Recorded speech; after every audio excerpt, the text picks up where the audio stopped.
교회에서 권사님들이 제일 부담스러워하는 것이 있습니다. 그게 무엇인가 하면 한 번씩 돌아오는 대표 기도입니다.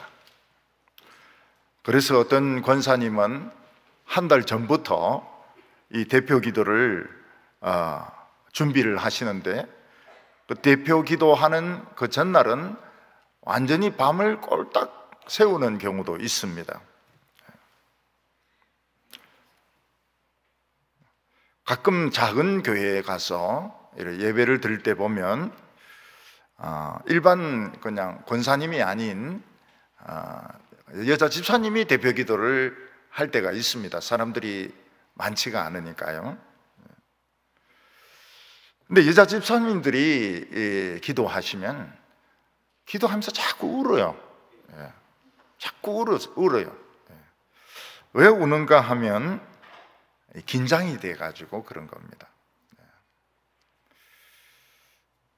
그래서 울면서 이렇게 기도하니까 아마 은혜스럽기는 한데 무슨 소리인지 모르겠어요. 반은 울고 반은 기도하고 이러니까 이 무슨 소리인지 기도를 잘 이해를 할 수가 없습니다. 자꾸 울어서.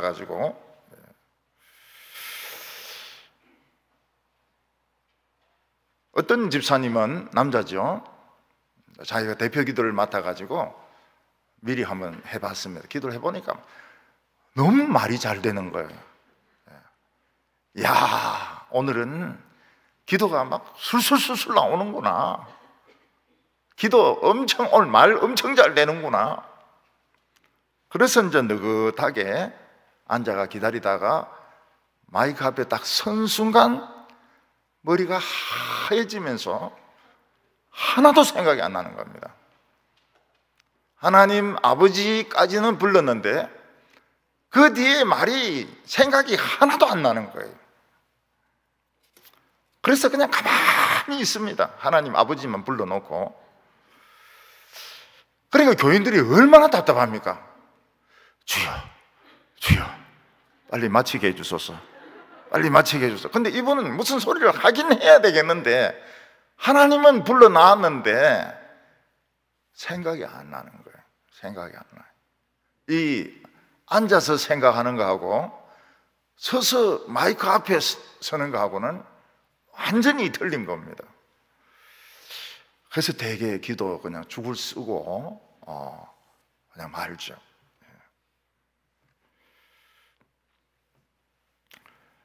사람들은 목사님은 기도가 줄줄줄줄 나올 거라고 생각하는데 천만의 말씀입니다.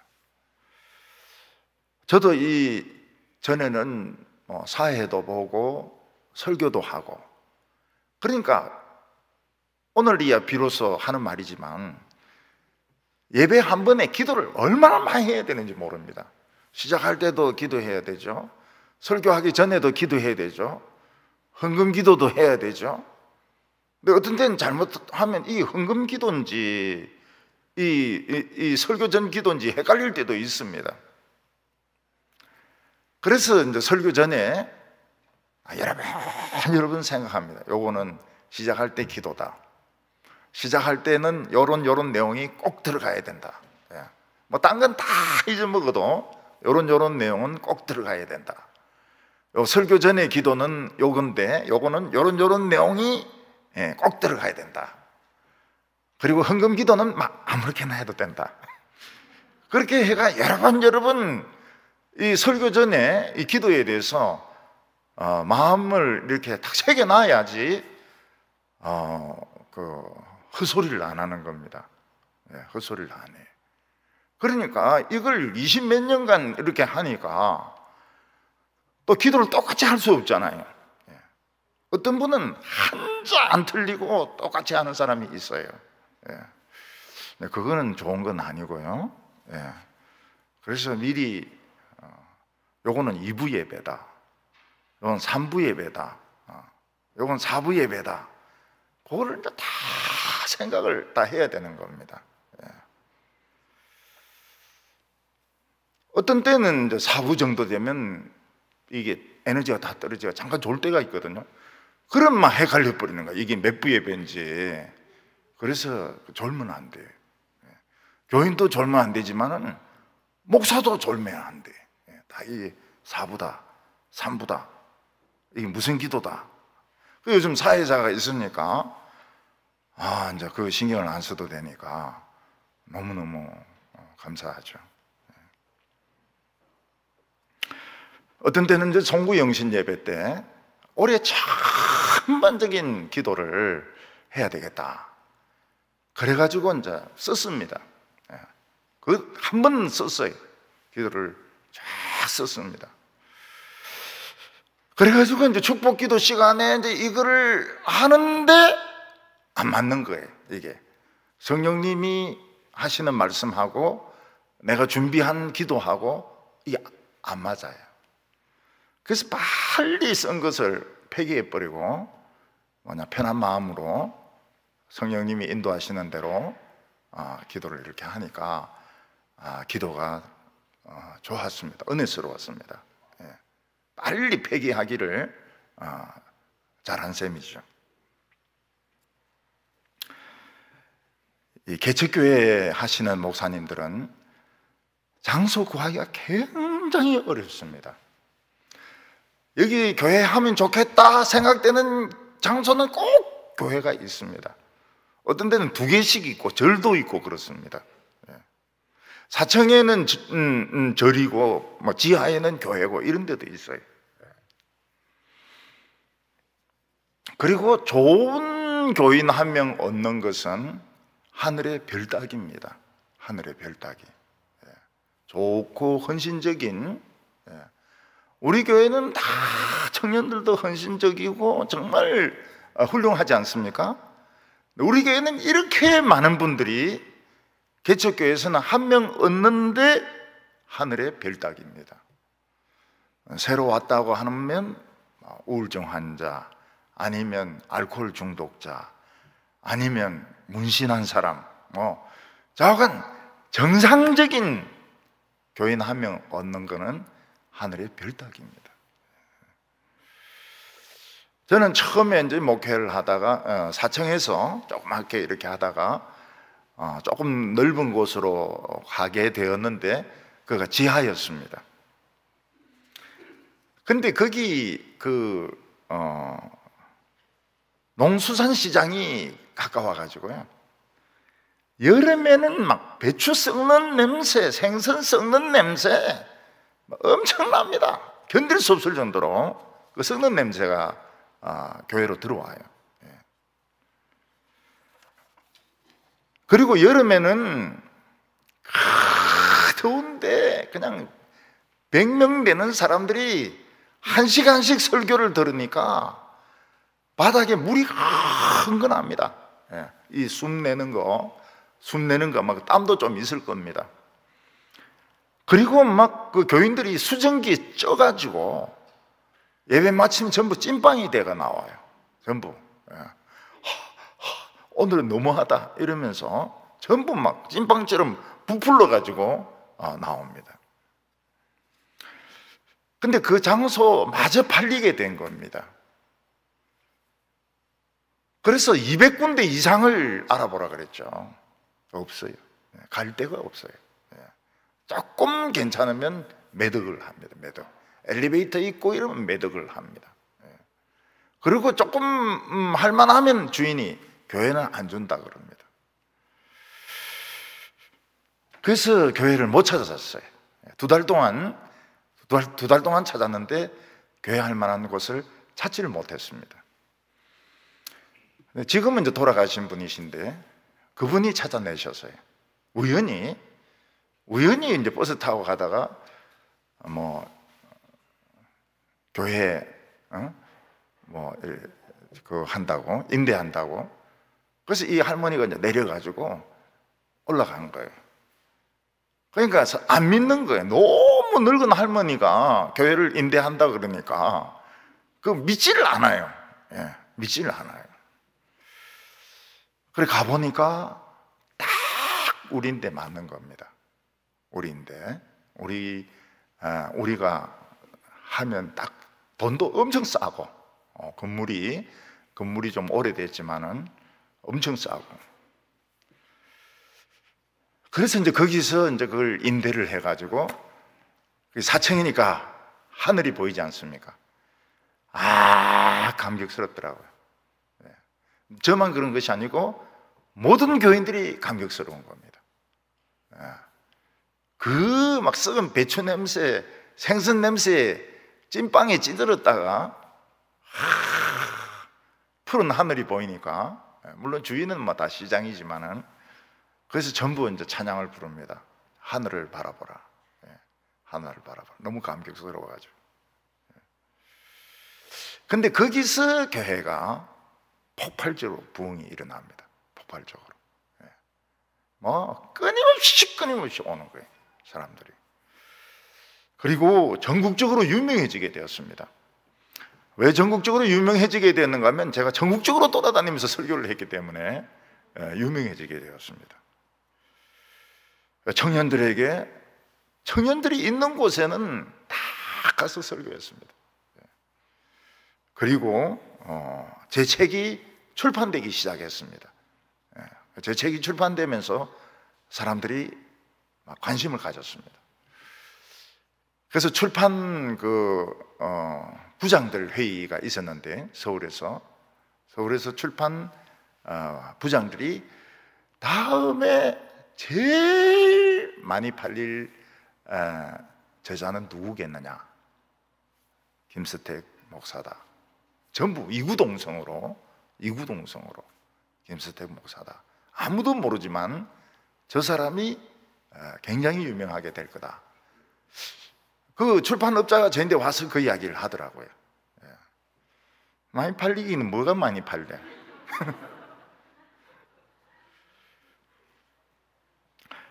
제가 대구에 오고 한 10년 정도 돼가지고 그 부흥이 일어났던 그 교회당을 찾아갔습니다. 내가 한 번은 온다 그랬습니다. 한 번은 온다고. 내가 대구로 내려가지만 한 번은 내가 찾아올 거라고. 그래서 수요일날 한번 찾아갔습니다. 제가 깜짝 놀랐습니다. 예배당이 너무 작은데 놀랐습니다. 너무 작아요. 우리 이 청년 부서 하나보다 더 작아요. 그런데 그때는 얼마나 크게 느껴졌는지 몰라요. 사람들도 막 300 몇십 명씩 막 들어오고 막 이랬는데, 한 10년 지나서 가보니까 너무 교회가 작아요. 이스라엘 백성들은 출애굽한 지 480년 만에 텐트에서 제사 드리다가 이 나무와 대리석으로 된 성전을 짓게 되었습니다. 그 하나님의 성전, 480년이나 된 성전 많이 낡았습니다. 굉장히 그때만 해도 광야에서 제일 멋지고 제일 새롭고 제일 아름다운 성전이 480년 지나니까 굉장히 낡아지게 되고 다 떨어지게 되고 좀 헌 성전이 되었습니다. 솔로몬은 드디어 백향목과 대리석으로 새로운 성전을 짓는데 성공을 했습니다. 그러면 이 성전은 과거와 똑같은 성전일까? 아니면 과거보다 더 큰 부흥이 일어날 수 있는 성전인가? 중요한 게 그겁니다. 중요한 게 더 큰 부흥이 일어나는가?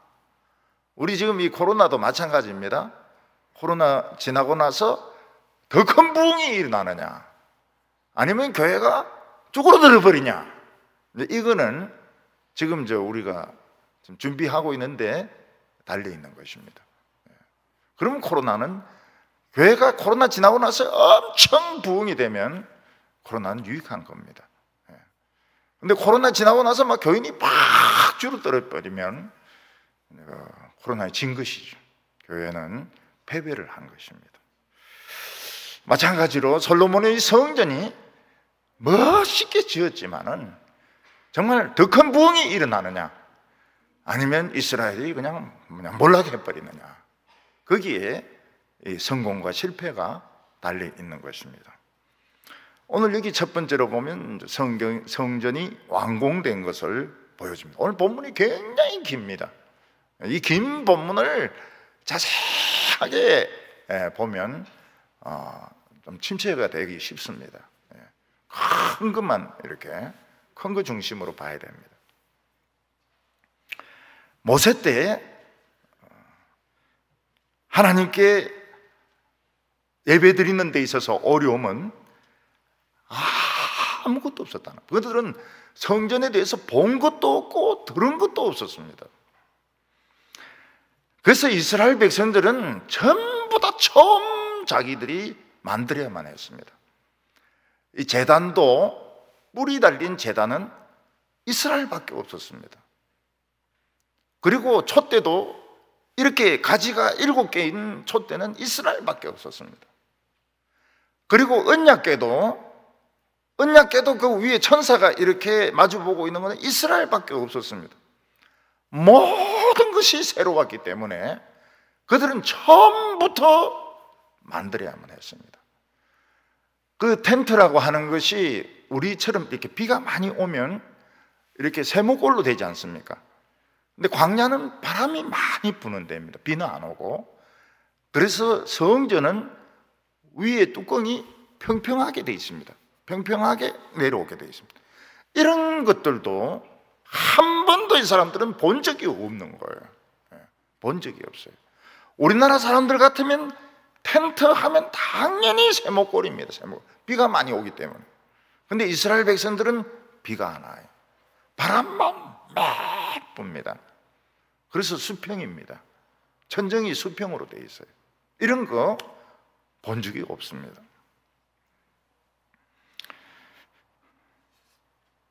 이스라엘 백성들은 성전을 완공했는데 솔로몬 때는 이미 다 봤습니다. 그래서 나무로 지어도 뚜껑은 평평합니다. 텐트같이 평평했습니다. 그리고 뭐 촛대, 그리고 향로, 제단 다 있습니다. 다 있어요. 근데 건물만 지으면 되는 거예요. 그 건물을 완성을 했습니다. 8장 1절을 보면 이에 솔로몬이 여호와의 언약궤를 다윗성 곧 시온에서 메어 올리고자 하여 이스라엘 장로와 모든 지파의 우두머리 곧 이스라엘 자손의 족장들을 예루살렘에 있는 자기에게로 소집하니. 조금 전에 말씀을 드렸지만 모세에게 어려웠던 것은 한 번도 성전이란 것, 성막이란 것을 본 적이 없다는 겁니다. 그리고 그 안에 있는 구조들도 다른 그 종교에는 없는 모습이었습니다. 그래서 어떻게 성전을 지어야 되는가? 아무도 아는 사람이 없었습니다. 하나님께서는 모세를 시내산 꼭대기로 올라오게 해서 40일을 있게 합니다. 그 40일 동안에 뭘 했겠습니까? 십계명을 새겨주시고 그 다음에는 성전의 구조와 모형과 설계를 보여준 겁니다. 그러니까 이 성경에는 안 나오지만은 모세가 시내산 꼭대기에서 한 것은 40일 내내 금식하고 기도만 한 것이 아니고 하나님이 보여주는 그 도면을 보고 그걸 뺏긴 겁니다. 뺏긴 거예요. 길이까지, 길이 모양, 길이 디자인 이걸 다 그 40일 걸린 겁니다. 그 우리는 아니 십계명 만드는데 무슨 40일까지 걸리느냐 이렇게 생각하기 쉬운데 그 40일 동안에 이거를 그 구조, 모양, 그 다음에 길이 이런 거 전부 다 하나님이 보여주시고 모세는 그 노트 필기를 한 것입니다.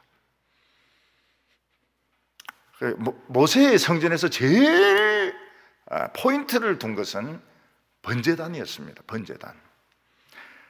왜냐하면 이스라엘 백성들이 400년 동안 애굽에 있으면서 그 애굽에 물이 머릿속까지 들어간 거예요. 너무너무 애굽의 그 사상이 당연한 겁니다. 자기들에게는 뭐 사후의 세계라든지 뭐 우상숭배, 마술, 이게 너무 당연한 거예요. 지금 우리도 어쩌면은 너무 우리 사회에 이런 죄들이 당연하게 느껴질 수 있습니다. 그냥 살다 보면 그냥 익숙해지는 거예요. 텔레비 보면 익숙해지는 거예요. 그래서 하나님께서는 이 번제단에서 소를 죽여가지고 피를 모든 데 다 뿌리게 합니다.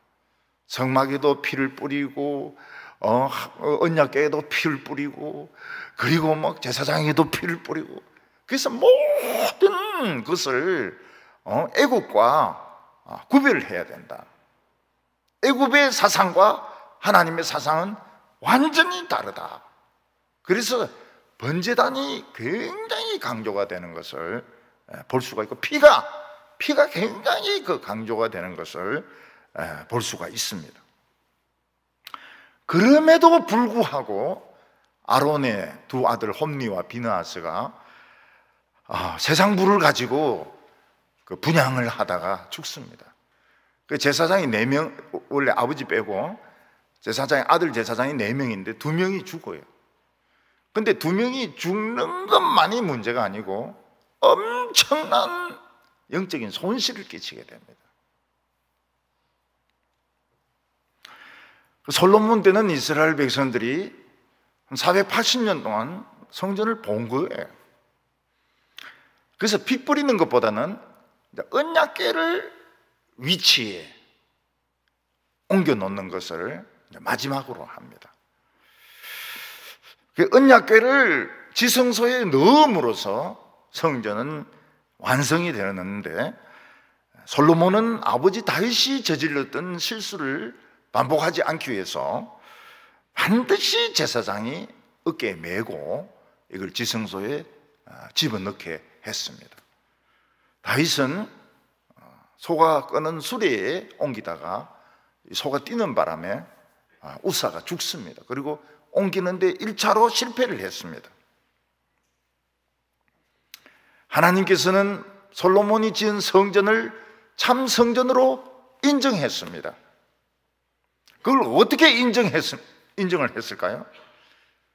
구름이, 하얀 구름, 쉐키나 하얀 구름이 거기 빽빽하게 임함으로써, 그 연기라고 했는데 연기가 아니고 하얀 구름입니다. 하얀 구름, 빛나는 구름입니다.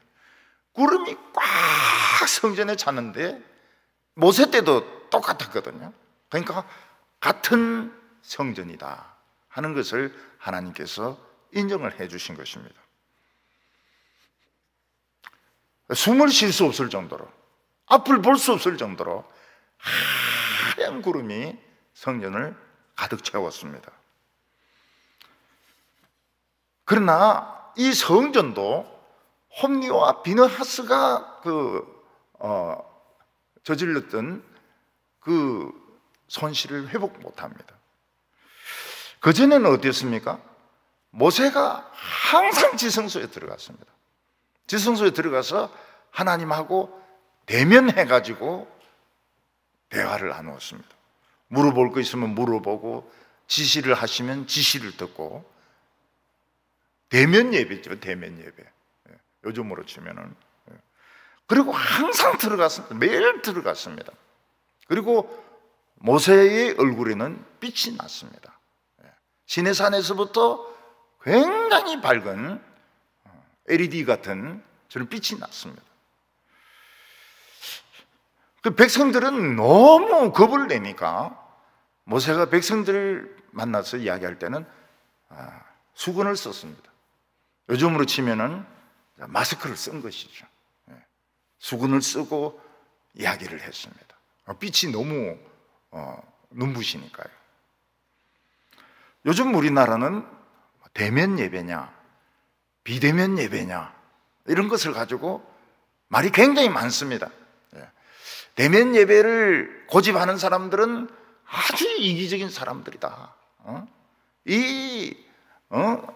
코로나 퍼지는 것을 생각하지 않고 자기만 생각하는 아주 이기적인 사람들이고, 비대면 예배, 대면하지 않고 예배 드리는 사람들, 그 사람들이 정말 이웃을 사랑하는 예수의 정신을 가진 사람이야. 이런 식으로 이야기를 합니다. 그 말을 들으면 좀 안타까운 마음이 들기도 합니다. 안 믿는 사람들도 우리가 하나님께 대면 예배할 실력이 안 된다고 보는구나, 이렇게 생각할 수도 있습니다. 그 뒤로는 무슨, 목사도 설교할 때 마스크를 쓰라는 것입니다. 마스크를 쓰라. 목사도 교인들을 대면하지 마라. 마스크를 쓰라. 뭐 어디서 성경을 보긴 본 것 같아요. 대면, 비대면 이런 거 보니까 마스크를 쓰라. 수건을 쓰라 이러면 더 이해가 잘 될 텐데, 마스크를 쓰라고요. 근데 그거는 아주 중요한 이야기입니다. 아주 굉장히 중요한 신학적인 내용을 담고 있는 걸 건드리고 있는 거예요, 이 정부가. 모세가 시내산에 올라가서 하나님을 만나고, 그리고 그 성전에 그 설계도를 다 받아가지고 그려가지고 왔을 때 빛이 났습니다. 얼굴에서 빛이 났어요. 그래서 이스라엘 백성들이 모세를 개인적으로 너무 두려워하기 때문에 수건을 썼습니다. 비대면으로 마스크를 쓴 겁니다. 근데 사도 바울은 뭐라고 이야기했는가 하면, 예수님이 십자가에 못 박혀 죽음으로써 그 지성소의 휘장이 찢어졌다는 거예요. 마스크가 찢어지고 수건이 찢어지고, 그래서 하나님과 우리가 대면이 된 겁니다. 대면. 그래서 지금 우리는 어디에 있는가 하면 지성소 안에서 예배를 드린 겁니다. 지성소 안에. 지성소 안에. 그럼 쉼터도 쉼터는 지성소가 아닙니다. 쉼터는 지성소가 아닙니다. 마당도 지성소가 아닙니다. 요 예배 드리는 이곳은 지성소인데, 우리는 이게 찢어져 버렸어요. 휘장이 찢어지면서 제사장은 하나님을 대면하는 겁니다. 모세같이 하나님께 직접 이야기하고 직접 말씀을 듣고, 그 지성소 안에서 예배드리기 때문에 목사는 마스크를 쓰면 안 됩니다.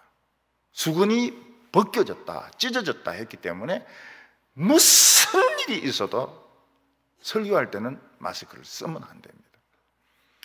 우리 교인들도 마스크를 쓰면 안 되지만은, 다른 사람들이 너무 약하니까, 예수 안 믿는 사람들이 너무 수준이 떨어지니까 마스크를 써주는 겁니다.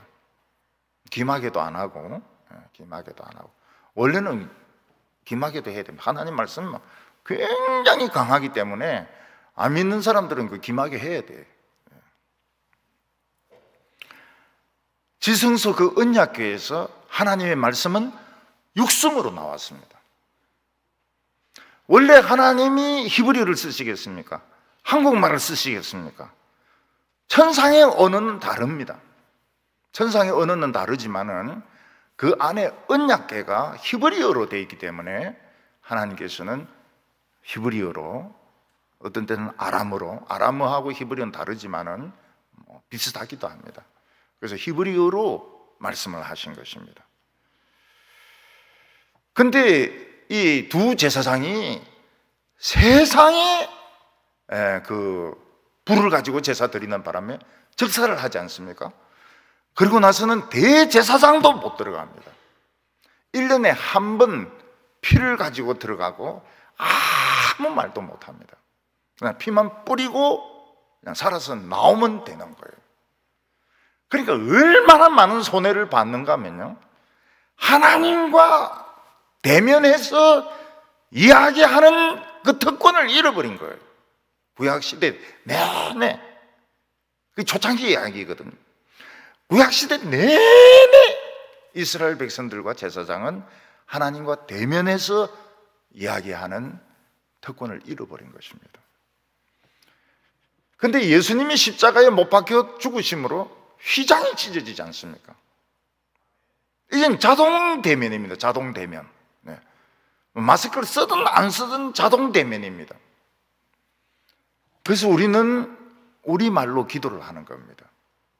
기도를 우리말로 기도를 하고 하나님의 음성을 듣습니다. 어떤 때는 거의 육성으로 들어요. 하나님이 나에게 너무 분명하게 말씀을 할 때가 있습니다. 너무 분명하게. 그런 일이 많아요. 굉장히 많아요. 예배 드리면서 설교를 들으면서 하나님의 음성을 듣습니다. 왜냐하면 대면이기 때문에. 대면.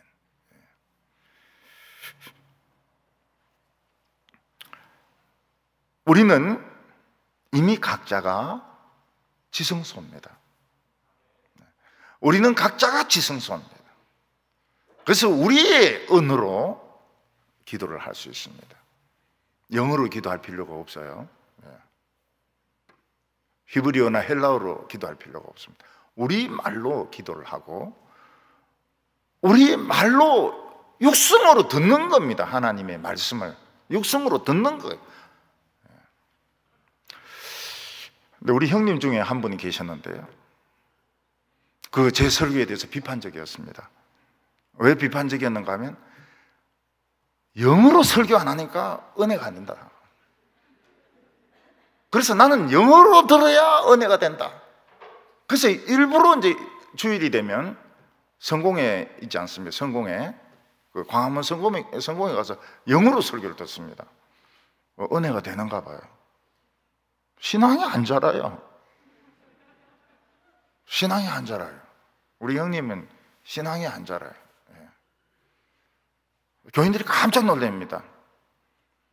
우리 목사님 형님이 저렇게 생겼나 이래가지고. 그래서 세상은 감히 우리 안에 들어올 수가 없습니다. 들어올 수가 없어요. 이 안에 우리 시청 사람들 보니까 예의가 있더라고요. 안에 못 들어와요. 안에 못 들어오고. 근데 다른 데 시골 같은 데 보면 군청이 굉장히 무섭대요. 군청이. 그 할머니들은 군청을 무서워한대요. 그래서 공무원이 이까지 올라와 가지고 사인 받아간다고 이야기를 합니다. 아, 그거는 좀 곤란해요. 이 지성소 안에 군청은 못 들어옵니다. 군청 못 들어와요. 구청도 못 들어오고. 하나님의 구름이 빽빽할 때, 언제 신약에 그런 일이 있었는가? 예수님이 베나산에 올라갔을 때, 그때 구름이 빽빽하게, 하얀 구름, 쉐키나의 구름이 빽빽하게 거기 일어나고, 거기 모세와 엘리야가 있었습니다. 오늘도 마찬가지입니다. 오늘 구름은 안 보이지만, 하얀 구름은 안 보이지만, 우리 여기가 지성소가 될 때 모세와 엘리야가 우리를 돕는 겁니다. 하나님의 능력이 우리를 돕는 겁니다. 그래서 두려워할 필요가 없어요. 두려워할 필요가 없습니다. 오늘 두 번째는 하나님의 그 위대하심을 이야기하고 있습니다. 이스라엘 백성들은 그 성소에 등대를 두었습니다. 7가지가 있는 등대를 두었습니다. 이 등대가 성소를 밤에 밝히죠. 밤에 성소는 환합니다. 그런데 막상 하나님의 그 보좌가 있는 지성소는 등대가 없어요. 그래서 캄캄했습니다. 하나님이 뭐라고 말씀하시는가 하면, 나는 캄캄한 데 있겠다. 나는 캄캄한 데가 더 좋다. 지성소는 캄캄해야 된다. 그 철저하게 밀폐가 됐기 때문에 지성소는 캄캄했습니다. 12절에 그때 솔로몬이 이르되 여호와께서 캄캄한 데에 계시겠다고 말씀하셨사오나. 하나님은 캄캄한 데에 계시는 겁니다. 성소는 환한데 지성소는 캄캄해요. 근데 성경하고 이게 모순이 됩니다. 하나님은 빛이시고 하나님에게는 어둠이 조금도 없다고 말했습니다. 하나님은 모든 빛의 아버지라고 말씀하셨습니다. 근데 지성소에는 빛이 없어요. 캄캄해요. 그러면 어떻게 된 것입니까? 두 종류의 빛이 있는 겁니다. 우리 눈에 보이는 빛이 있고 우리 눈에 안 보이는 빛이 있는 것입니다. 그러니까 이 세상에 있는 빛만이 빛이 아닌 것입니다. 예를 들어서 어떤 맹인이 세상을 볼 때 환한 대낮이지만 그는 빛이 없습니다. 캄캄합니다. 왜냐하면 앞을 보지 못하기 때문에. 그래서 맹인은 뭐라면 나는 캄캄한 데 있다, 그렇게 이야기합니다. 마찬가지로 하나님의 빛과 세상 빛은 다릅니다. 하나님은 정말 환한 빛 가운데 있습니다. 그 하나님의 빛은 사람의 양심을 봅니다. 거짓말하는 것을 봅니다. 모든 중심을 다 봅니다. 그런데 사람의 빛은 어떻습니까? 외모만 봅니다. 외모만 얼만큼 잘생겼나, 살이 빠졌나, 살이 쪘나, 얼만큼 멋있게 생겼는가, 그것만 봅니다.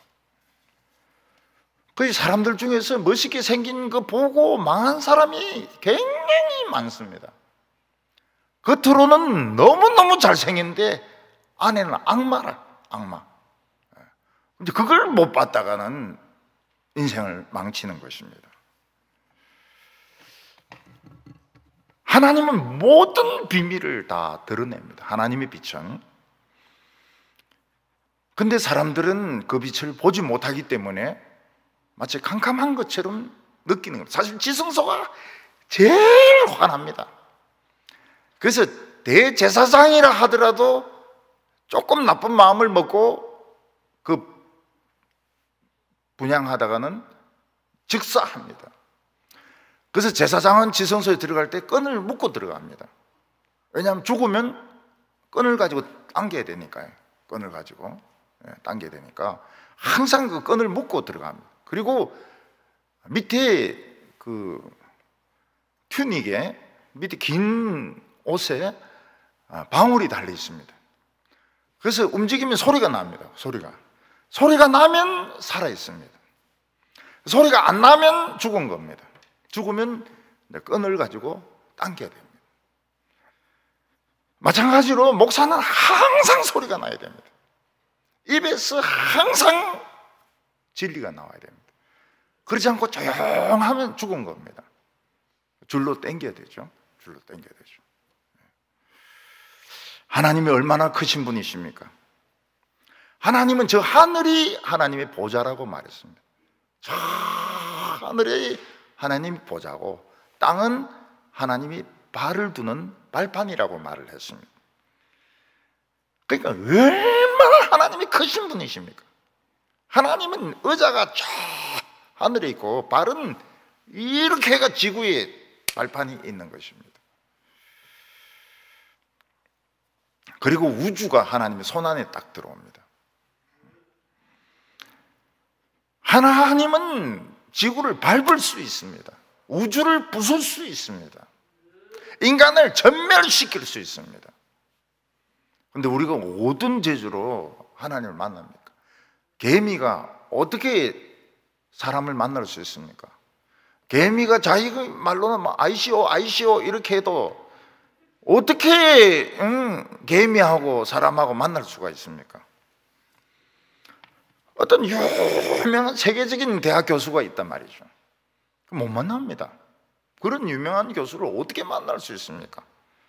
그 사람이 어디 외국에서 세미나를 할 수도 있고 강의를 할 수도 있고 휴가를 갔을 수도 있고요. 대학 연구실로 연락을 해야 됩니다. 연구실로 연락을 하면 만날 약속을 할 수 있습니다. 만날 수도 있고 만날 약속을 할 수도 있습니다. 마찬가지로 크신 하나님을 어디 가야 만납니까? 그래서 인간들은 많은 신전을 세웠습니다. 신이 있다고 가정하자, 신이 있다고 생각하자. 그래서 뭐 많은 절을 만들고 사원을 만들고 종교를 만들었습니다.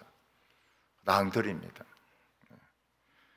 하나님의 이름이 있는 연구실, 그게 성전입니다. 성전. 거기 가면 반드시 하나님을 만날 수 있고 만날 약속을 할 수가 있습니다. 이스라엘 백성들이 광야 40년을 다니면서 성공한 것이 딱 한 가지 있습니다. 60만 명이 죽으면서, 한 세대가 완전히 다 죽으면서 성공한 것이 있습니다. 그게 뭔가 하면 하나님을 성전에 모시는 데 성공한 것입니다. 하나님이 우리 인간 안에 들어오면 우리는 원자폭탄으로 변하게 됩니다. 여러분, 원자폭탄이 강할까요? 코로나19가 강할까요? 어느 게 더 강할까요? 붙어봐야 알겠죠? 붙어봐야 알겠죠. 우리 가운데 하나님이 계시게 하려면 그거 없으면 기독교는 아무것도 아닙니다. 그래서 우습게 하는 거예요, 세상이. 우리 가운데 하나님이 계시게 하려고 그러면 말씀 중심의 예배가 돼야 됩니다. 말씀 중심의 예배가 돼야 됩니다. 저는 어떤 목사님의 설교를 이제 듣는데 웃기는 이야기만 잔뜩 합니다. 너무 웃겨요. 진짜 웃겨요. 근데 하나님 말씀은 없어요. 그러면 스트레스 해소로 끝나는 겁니다. 어떤 좀 이름 있는 목사님은 유행가 가사를 가지고 설교를 합니다. 유행가 가사.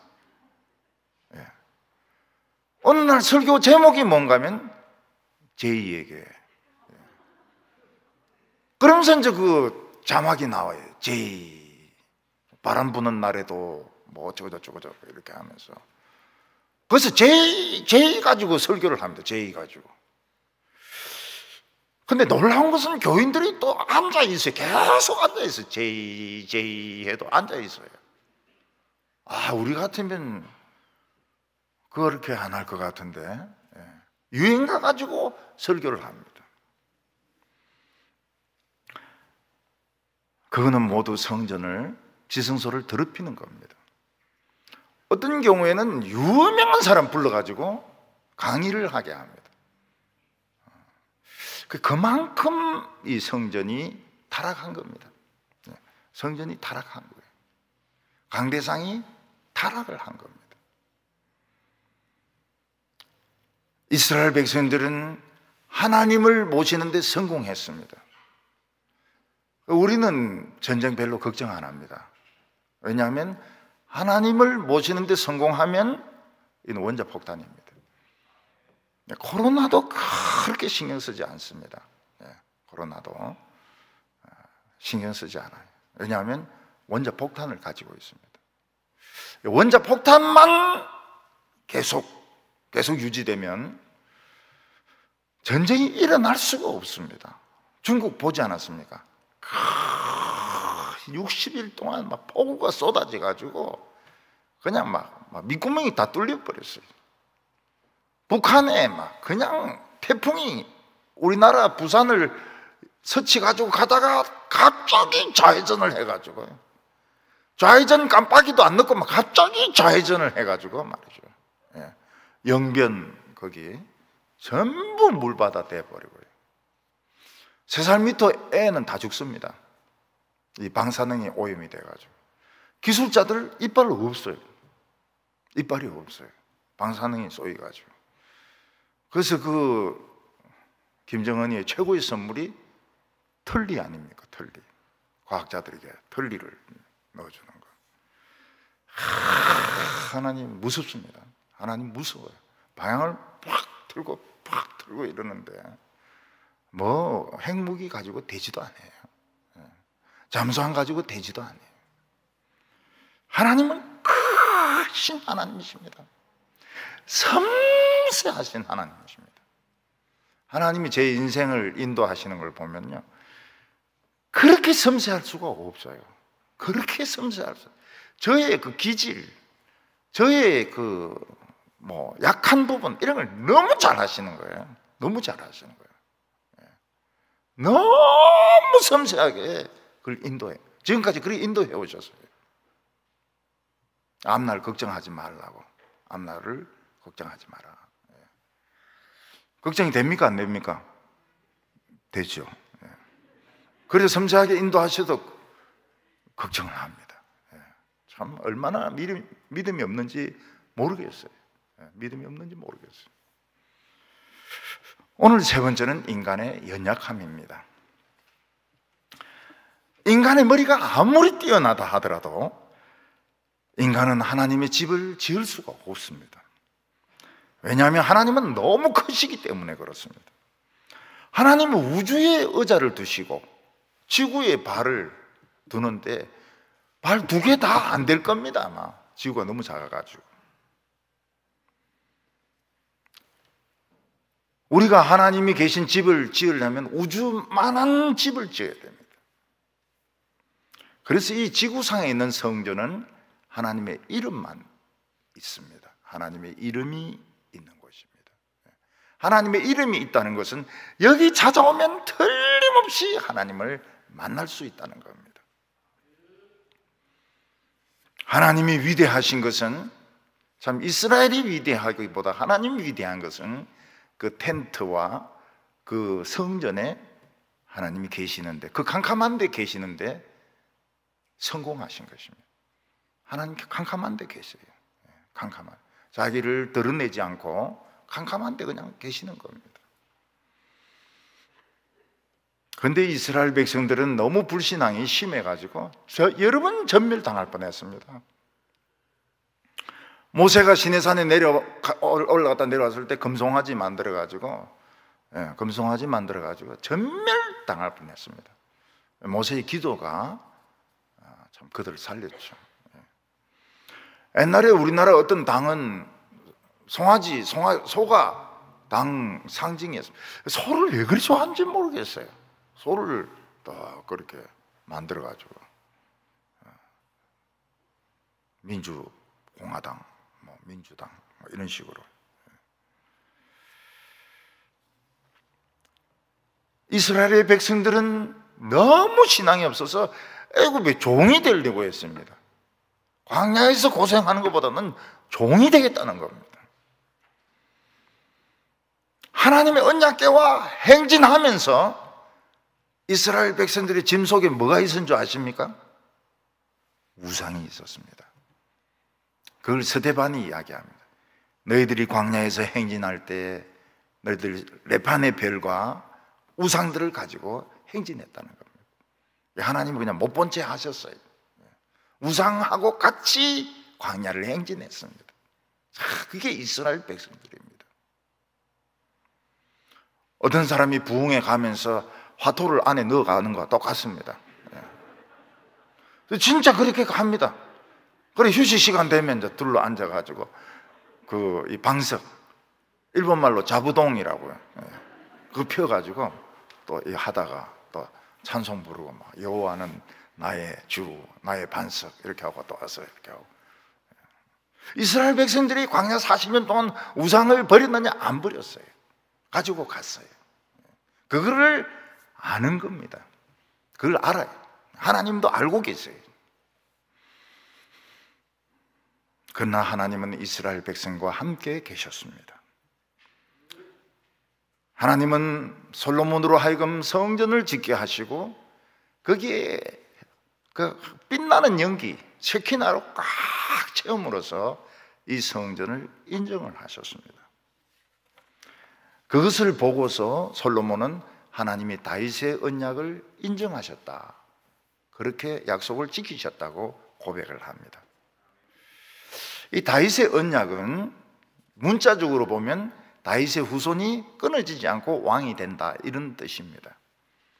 그렇지만 그 내막은 뭔가 하면 다윗의 후손이 하나님의 말씀을 들고 나가면 무조건 이기게 되어 있습니다. 아무리 반대가 많고 아무리 역적이 많고 그래도 하나님 다윗의 자손이 말씀 들고 나가면 이기게 돼 있습니다. 뭐 상처는 엄청 받죠. 그렇지만 이기게 돼 있습니다. 우리 성도는 다 다윗의 후손입니다. 다윗의 후손이에요. 그래서 뭐 당신은 누구 후손입니까? 뭐 파평윤 씨 뭐 몇 대 손입니다. 이렇게 하지 마시고요. 다윗의 후손입니다. 그래서 아브라함과 다윗의 자손 예수 그리스도의 세계라 이러면서 마태복음이 시작됩니다. 반드시 부흥이 일어납니다. 다윗 때 부흥이 일어나죠. 솔로몬 때 부흥이 일어나죠. 히스기야 때 부흥이 일어나죠. 솔로몬은 하나님의 성전에 하나님의 이름이 있기 때문에 두 가지는 틀림이 없다고 믿었습니다. 하나는 뭔가 하면 하나님의 눈이 성전에 있다는 겁니다. 여기에 하나님의 눈이 있습니다. 눈이 있어요. 눈으로 살피십니다. 누가 중심으로 하나님을 사랑하는지 살피십니다. 누가 예쁜가? 누가 날씬한가? 누가 공부 잘하는가? 그거 보는 게 아니고 누가 중심으로 하나님을 사랑하는지 살핍니다. 어떤 선생님은 진짜 눈이 굉장히 밝은 분이 있어요. 그래서 컨닝하는 거 막 딱 잡아냅니다. 눈이 막 색안경 끼고 와가지고 눈이 어디 보는지 몰라요. 딱 잡아냅니다. 컨닝하는 사람들 딱 잡아내요. 하나님은 그런 눈이 아닙니다. 하나님의 눈은 중심을 보는 눈입니다. 그리고 또 하나가 뭡니까? 하나님의 귀가 여기 항상 있습니다. 귀가 열려 있습니다. 뭐라고 기도하는데 뭐라고? 하나님 이게 어떠래? 뭐라고? 내 나이가 지금 몇 살인데 지금 보청기 기도 안 들린다 그런 거 없어요. 하나님은 섬세한 우리의 그 신음소리를 듣고 계십니다. 솔로몬은 이스라엘 백성들을 대표해서 이런 기도를 들어달라고 기도하고 있습니다. 그래서 대표 기도하는 사람은 왕 같은 제사장입니다. 왕 같은 제사장, 그 누굽니까? 기도하는 제사장이 왕 같은 제사장입니다. 솔로몬은 이스라엘 백성들이 죄를 지어서 비가 오지 않을 때 기도하면 비를 내려달라고 기도했습니다. 제가 대구에 온 지 얼마 안 돼가지고요, 대구에 큰 기근이 왔습니다. 냇물마다 물이 다 말라가지고요, 사람들이 어떻게 냇가에 땅을 파니까 이제 거기 이제 물이 땅 속에 있지 않습니까? 이제 그거를 길어가지고 막 뿌리기도 하고 막 그렇게 했습니다. 그럴 정도로 굉장히 기근이 심했습니다. 그래서 전국적으로 양수기 보내기 운동을 했습니다. 양수기를. 그래서 이 대구에 양수기 만드는 사람이 떼돈을 벌었습니다. 떼돈을 벌었어요. 누군지 압니다, 저는. 양수기를 보내는 그 운동을 했습니다. 저는 가만히 생각해보고 그럴 필요가 있나? 다른 교회가 양수기를 보낸다 해서 우리 동부교회가 그걸 따라해가 되겠나? 그래서 예배 시간입니다. 예배 시간에 이제 그날 지나면 이제 막 다 말라 죽습니다. 벼도 말라 죽고 막 식물도 다 말라 죽습니다. 그때 예배 시간에 하나님께 비를 달라고 기도했습니다. 비를 달라고. 근데 예배 드리는 중간에 하나님의 양수기가 돌아가기 시작했습니다. 막 우두둑거리면서 비가 막 쏟아지는 거예요. 그리고 해결돼 버렸어요. 우리는 양수기 안 보냈습니다. 돈 한 푼도 안 썼어요. 근데 하나님의 양수기가 돌면서 그 기근이 해결이 돼 버렸습니다. 그게 제가 온 지 얼마 안 되는 때입니다. 얼마 안 되는 때입니다. 그냥 해결돼 버렸어요. 그리고 이제 좀 지나니까 이제 대구 버스가 파업을 하는 겁니다. 돈 올려달라고. 근데 파업한 날이 수요일, 금요일 이렇습니다. 우리 교인들이 버스 타고 오시는 분들이 많거든요. 올 수가 없어요. 올 수가 없어요. 그리고 버스가 얼마나 시끄럽습니까? 대구가 조용합니다. 버스가 안 다니니까요. 그래서 수요일 날 설교 준비 빨리 끝내놓고 기도했습니다. 하나님, 버스가 움직이도록 해달라고, 버스 파업이 끝나도록 해달라고 기도를 했습니다. 예배 1시간 전부터 시끄럽기 시작했습니다. 버스가 다니는 소리가 막 나기 시작하는 거예요. 그 밖에 창문으로 보니까 버스가 다니, 파업이 끝났다고 이러면서. 야, 참 놀랍습니다. 이런 예를 들으면은 예배 시간이 많이 길어집니다. 우리는 지금 핵무기를 가지고 있습니다. 핵무기를 가지고 있는데 전쟁을 하려고 덤벼들까?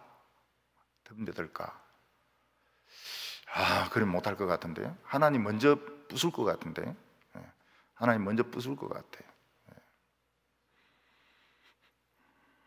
우리도 가만히 안 있고, 우리도 가만히 안 있어요. 지금 뭐 이 코로나기 때문에 가만히 있지, 전쟁 나고 이러면 우리 가만히 있겠습니까? 가만히 안 있죠. 핵무기로 지금 핵무기 없어도 우리 안 집니다. 북한에 굉장히 군사력이 강해요. 우리나라가 그걸 압니다. 아는 사람 알아요. 모르는 사람 몰라도. 이스라엘 백성들이 하나님의 말씀에 불순종하면 전쟁이 일어나서 많은 사람들이 포로로 붙들려 갈 거라고 말했습니다. 근데 그들이 포로로 붙들려 간 곳에서 정말 하나님을 깨닫고 회개하면 하나님이 돌아오게 하겠다고 말씀하셨습니다. 하나님 불쌍히 여기셔서 그들을 돌아오게 하는데, 옛날에도 철풀무 같은 그런 애굽에서 돌아오게 하셨다는 것입니다. 북한은 저 철풀무 아닙니까? 저 철풀무를 탈출해 가지고 중국을 가로질러서 뭐 미얀마라든지 태국이라든지 캄보디아를 통해서 한국에 넘어온 사람들이 35,000명입니다. 중국에는 한 몇 명이 있을까요? 탈북자들 한 100만 명, 뭐 숫자를 모른대요. 30만 명이라는 사람도 있고 100만 명이라는 사람도 있고. 여성들은 그냥 다 인신매매로 팔려가가지고, 그분들은 인신매매가 나쁜 건지도 몰라요. 그래서 중국 애들 낳아요. 중국 애들 낳는데 그 애들도 데리고 옵니다. 가서 데리고 오기도 하고, 가서 또 데리러 갔다가 잡혀가기도 하고요. 북한에 이제 붙들려 가지 않습니까? 탈북했다 북한에 붙들려 가도 한국 사람 안 만났다, 교회 안 갔다 이러면은 죽이지는 않는다 그래요. 그냥 뭐 1년이나 이렇게 가둬놨다 나가라 그런데, 나가라. 근데 뭐 한국 영화 봤다, 교회 갔다, 뭐 성경 읽었다, 그 다음에 뭐 한국 사람 만났다 이러면 죽이는 겁니다. 죽이는 거예요. 어떤 사람은 탈북하려고, 우리 드라마 보고 너무 좋아가지고 탈북하려고, 그러니까 올케 언니가 십자가를 딱 주면서 무슨 어려운 일 당해도 기도하면 하나님 나를 지켜줄 거라고. 그 올케 언니가 크리스찬, 북한에 있는 크리스찬, 십자가를 손에 딱 쥐어주면서 무슨 어려운 일 당해도 기도하면 하나님이 너를 건져줄 거라고. 중국으로 넘어갔는데 잡혀가지고 도로 이제 오다가 기도를 했어요. 풀려났어요. 그리고 태국인가 어디서 또 잡혔어요. 기도했어요. 한국으로 가고 싶다고. 또 풀려나가지고 한국에 왔어요. 그래서 참 이 십자가가 참 희한하다고 그 이야기를 직접 제가 들었습니다. 방송에 나와가지고 하는 이야기를 직접 들었어요. 철풀무 같은 데서 한국에. 근데 북한 사람들은 남조선 간다면 막 절대 안 간다 그래요. 남조선은 절대 안 간다 그래요. 남조선 너무 가난해서 애들이 막 길에서 내 눈 사세요 막 그런다는 거예요. 그래서 네가 가는 데는 남조선이 아니다, 대한민국이다 그러면 간대. 그러니까 남조선하고 대한민국을 구별 못하는 거예요.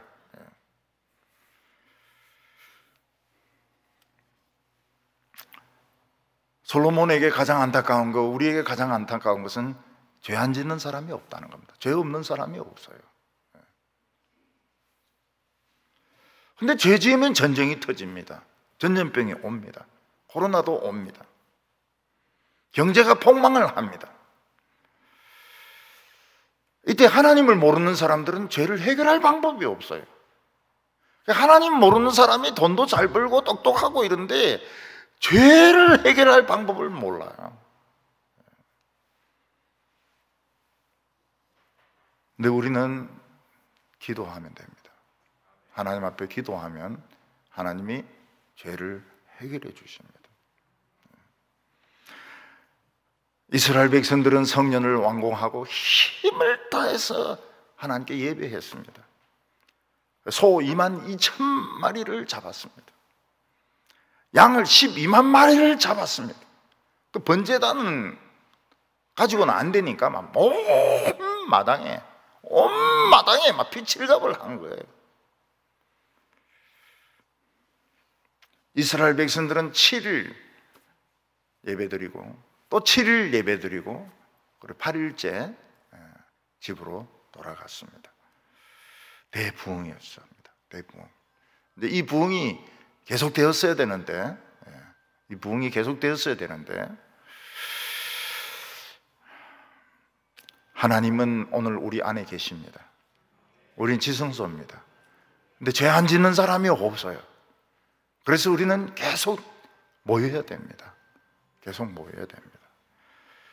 우리가 참 이런 마음으로 정말 크신 하나님, 위대하신 하나님을 모신 백성으로서 하나님께 예배드리고 전염병이 물러간 후에 대부흥이 일어나도록 기도하십시다. 기도하겠습니다.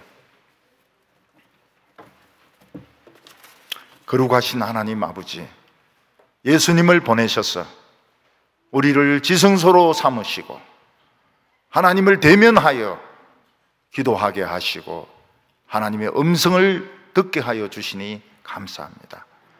오늘도 우리 힘으로는 이 세상을 도저히 살 수 없어서, 죄 안 짓고는 살 수 없어서 우리 하나님 앞에 나왔습니다. 수고하고 무거운 짐진 자들아, 다 내게로 오라고 말씀하신 주여, 지친 자들, 병든 자들, 어려움 당한 자들, 무거운 짐으로 허걱거리는 사람들 다 오라고 하셨습니다. 오늘 저희들이 하나님 앞에 왔습니다. 하나님, 저희들에게 새 힘을 주시옵소서. 우리에게 길을 열어 주시옵소서. 우리에게 하늘의 생명수로 우리의 영혼이 소생되게 하여 주시옵소서. 예수님의 이름으로 기도하옵나이다.